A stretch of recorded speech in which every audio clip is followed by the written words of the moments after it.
Yo mga boss, tila may personal na galit itong si Kuminga sa New York Knicks, lalong-lalo na kay Jalen Bronson. Isang malupit na highlight ang ginawa niya na sigurado mapapamura ka sa gulat. Pag-usapan natin yan.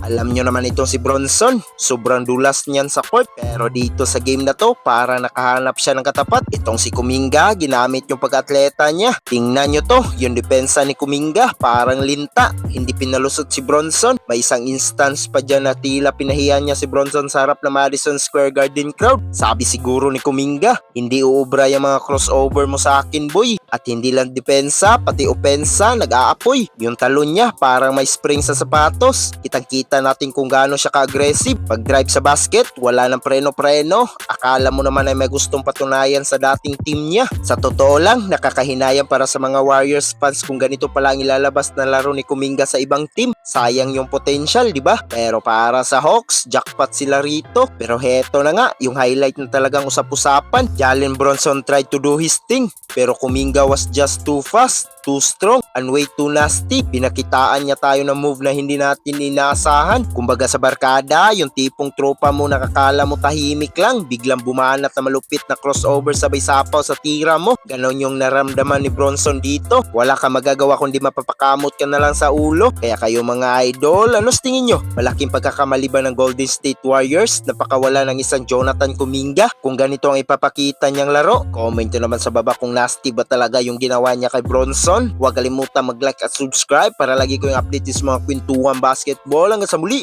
peace out!